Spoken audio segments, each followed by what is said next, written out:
دنیا نیوز میں خوش آمدید. آپ نے ہیڈ لائن جانی اور سب سے پہلے ہم بات کریں گے وزیراعظم شہباز شریف کی زیر صدارت نیشنل ایکشن پلان کی ایپیکس کمیٹی کا اجلاس. بلوچستان میں متحرک دہشت گرد تنظیموں کے سدباب کے لیے جامع فوجی آپریشن شروع کرنے پر اتفاق. Army chief general Syed Asim Munir نے عوام کی جان و مال کی حفاظت اور دہشت گردی سے نمٹنے کے پاک فوج کے عزم کا اعادہ کیا.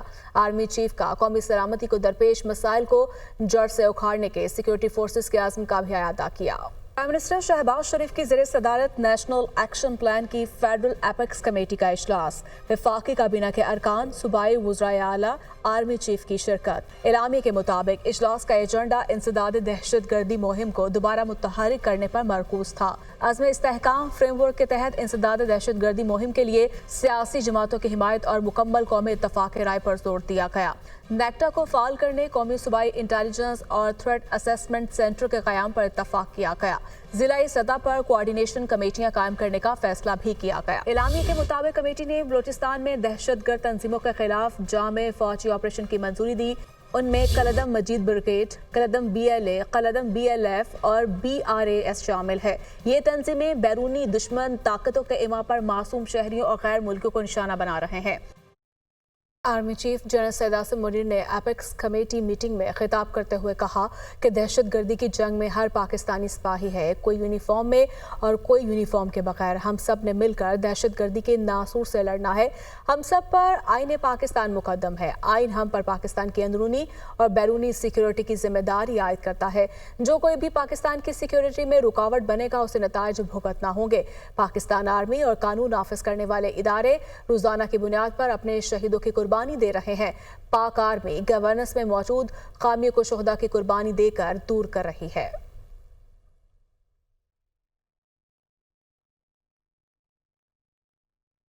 نواز شریف کے دور میں قوم اور ملکی قیادت دہشت گردی کے خلاف متحد ہوئی. افواج اور قوم نے دہشت گردی کے خاتمے کے لیے بے شمار قربانیاں دیں.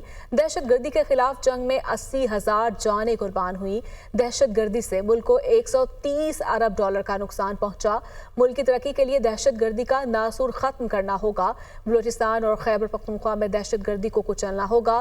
نیشنل ایکشن پلان کی ایپیکس کمیٹی سے خطاب کرتے ہوئے شہباز شریف کا کہنا تھا کہ معیشت کی بہتری میں کوششوں پر تمام اداروں کے شکر گزار ہیں.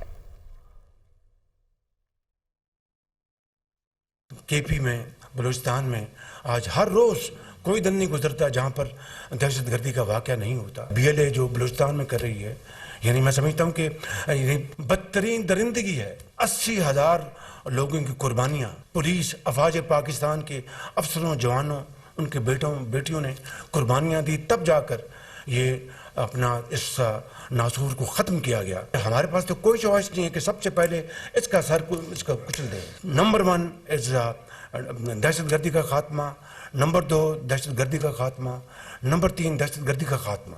پاکستان کا اسٹاک ایکسچینج آج تاریخ کے سب سے اونچی سطح پہ ہے. پاکستان کے اندر جو مہنگائی ہے وہ آج سنگل ڈیجٹ پہ ہے. ہماری جو IT کی جو ایکسپورٹس ہیں اس میں ریکارڈ اضافہ ہوا. ترقی اور خوشحالی کے لیے انتہائی اہم ہے کہ ملک کے اندر معاشی استحکام ہو اور سیاسی استحکام ہو. ہر موقع کے اوپر یہاں پر کوئی نہ کوئی دھرنا ہوتا تھا. کیا یہ پاکستان کے مفاد میں ہے؟ دھرنے دے لیں، لانگ مارچز کر لیں، یا پھر ترقی اور خوشحالی کے مینار کھڑے کریں؟ It's all up to us. Choice is ours. Time and tide, wait for none. Welcome back. بات کریں گے تحریک انصاف کی 24 نومبر کو احتجاج کی کال. وفاقی پولیس نے مظاہرین سے نمٹنے کی تیاریاں شروع کر دی. اہلکار اور افسران کی چھٹیاں منسوخ کر دی گئیں. وزارت داخلہ نے بھی سخت قانونی کارروائی کے احکامات دے دیے ہیں. شرپسندی میں ملوث افراد کے پاسپورٹ اور شناختی کارڈ بلاک کرنے پر غور. پولیس نے اضافی نفری اور آنسو گیس کی خریداری کے لیے خط لکھ دیا ہے. مزید تفصیلات عادل تنولی کے اس رپورٹ. وزارت داخلہ کے احکامات پر پولیس کے PTI کے احتجاج سے نمٹنے کے لیے سخت اقدامات شروع. سرکاری اور اہم عمارتوں کی سیکورٹی بڑھانے کی ہدایات بھی جاری کر دی گئی. ضلع انتظامیہ کو 24 نومبر کو دھرنے کی اجازت نامے کے لیے تاحال کوئی درخواست موصول نہ ہوئی. ذرائع کے مطابق احتجاج کے دوران شرپسندی کرنے والے طالب علموں کی تعلیمی اسناد منسوخ کرنے اور دیگر افراد کے پاسپورٹ، شناختی کارڈ منسوخ اور سم بلاک کرنے کے اقدامات بھی زیر غور ہیں۔ پولیس نے وفاقی دارالحکومت سمیت دیگر شہروں میں افغان مہاجرین کیمپوں کی جیو فینسنگ کا عمل بھی شروع کر دیا۔ دہشت گردی سے نمٹنے کے لیے مشکوک مقامات کی نگرانی بھی کی جا رہی ہے۔ وفاقی پولیس نے مظاہرین سے نمٹنے کے لیے 40,000 آنسو گیس کے شیلز اور 50,000 ربڑ کی گولیاں خریدنے کا فیصلہ بھی کر لیا۔ احتجاج سے نمٹنے کے لیے اسلام آباد پولیس کے ساتھ FC اور رینجرز بھی تعینات کی جائے گی۔ ایسے میں رانا ثناءاللہ کہتے ہیں کہ اسٹیبلشمنٹ سیاسی ڈائیلاگ کے حق میں ہے، اگر مذاکراتی کمیٹی بنی بھی تو اس کے ممبران کے نام سامنے نہیں آئیں گے۔ انہوں نے دنیا نیوز کے پروگرام مہر بخاری کے ساتھ میں گفتگو کے دوران مزید کہا کہ وہ مذاکرات ایک دوسرے کو جگہ دینے کا نام ہے، سیاسی مذاکرات ہر چیز پر ہو سکتے ہیں۔ DGISPR نے جہاں جس بیان میں یا جس سٹیٹمنٹ میں انہوں نے یہ کہا کہ آپ 9 مئی کے واقعات کے اوپر جو ہے وہ صدق کے دل سے معافی مانگیں اور آپ جو ہے وہ آپ کے ساتھ ہمارے پاس کوئی مینڈیٹ نہیں ہے کہ ہم پولیٹیکل ڈائیلاگ کریں، اسی سٹیٹمنٹ میں انہوں نے کہا کہ آپ پولیٹیکل پارٹیز جو ہیں وہ آپس میں ڈائیلاگ کریں۔ تو اس سے یہ بڑی واضح بات ہے کہ اسٹیبلشمنٹ جو ہے وہ پولیٹیکل پارٹیز کے آپس میں گفتگو کرنے، پولیٹیکل ڈائیلاگ کرنے کے حق میں ہے۔ آپ کے گھر کو یا میرے گھر کو آگ لگ جائے اور بعد میں کہا جائے کہ یہ آگ آپ نے خود لگائی ہے، یہ سارا کام جو ہے یہ آپ نے خود ہی کر لیا ہے، تو اس قسم کی ڈٹائی کے اوپر تو پھر سختی ہوگی۔ جب بھی بات ہونی ہے تو بات تو ایکول فوٹنگ پہ اور ایک پولیٹیکل ڈائیلاگ جو ہے وہ تو ایک دوسرے کو تسلیم کرنے، ایک دوسرے کو سپیس دینے اور ایک دوسرے کو اکاموڈیٹ کرنے کا نام ہے۔ جہاں تک بات کسی کی بیل کی ہے تو بیل کو اس طرح سے تو نہیں ہو سکتی کہ ایک پولیٹیکل ڈائیلاگ ہو اور اس کے نتیجے میں آرڈر ہو جائے کہ جی فلاں فلاں جو ہے ان کو رہا کر دیا جائے، وہ تھرو کورٹس ہونا ہے۔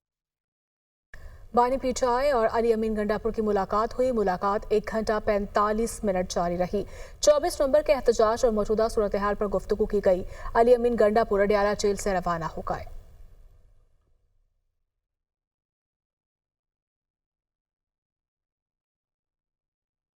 علیمہ خان کہتی ہیں کہ بانی پیٹائی سے بیرسٹر گوہر علی امین گنڈاپور نے مذاکرات کے لیے اجازت مانگی۔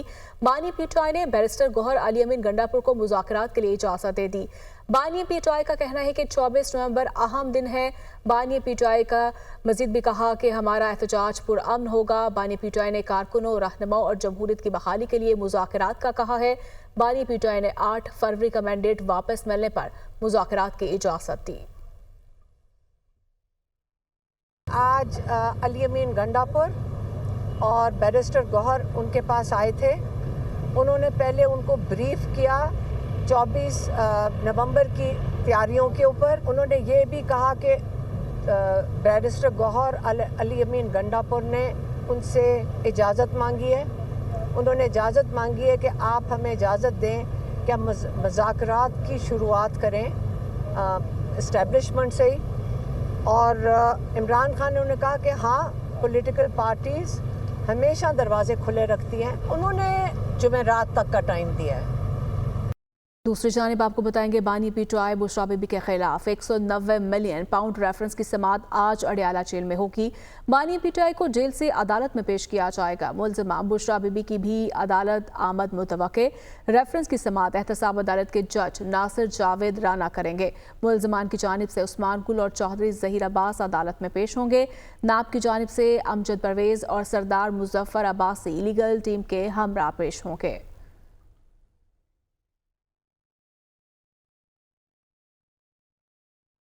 سپریم کورٹ کے آئینی بینچ کی چوتھی سماعت آرمی چیف کی مدت ملازمت اور ججز کی پارلیمنٹ سے خطاب کے خلاف درخواست خارج کر دی۔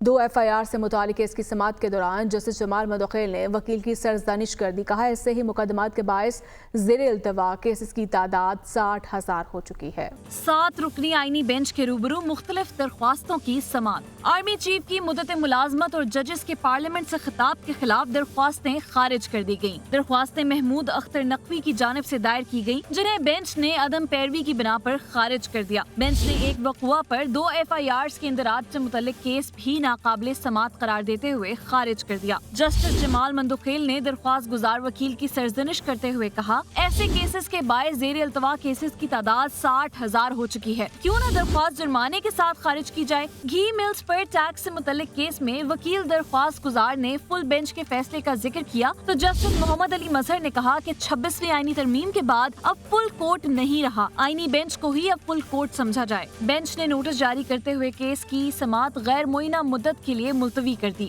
جسٹس منصور علی شاہ کی سربراہی میں 3 رکنی بینچ کے آئینی بینچ کو بھیجے گئے 2 مقدمات ریگولر بینچ کو واپس بھیج دیے گئے۔ جسٹس محمد علی مظہر نے ریمارکس دیے کہ ہر کیس آئینی بینچ کو نہ بھجوایا جائے، اگر کسی کیس میں آئینی سوال ہو تو اسے بھیجیں۔ ریگولر بینچ کو واپس بھجوائے جانے والے کیسز میں وزارت پیٹرولیم اور ہاؤسنگ سوسائٹی سے متعلق کیس شامل ہیں۔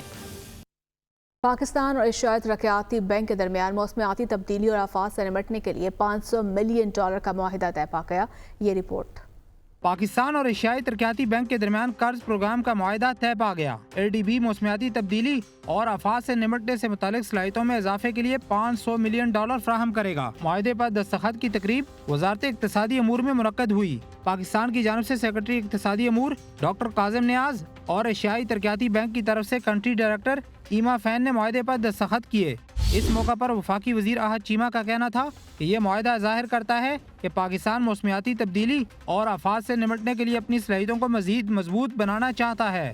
اس موقع پر ایشیائی ترقیاتی بینک کی کنٹری ڈائریکٹر کا کہنا تھا کہ اس معاہدے کا مقصد قدرتی آفات اور موسمیاتی اثرات کے خطرات سے نمٹنے کے ساتھ ساتھ موسمیاتی تبدیلی سے متعلق موافقت اور آفات کے خطرے سے قبل انتظام کے لیے پاکستان کی صلاحیت کو مضبوط کرنا ہے۔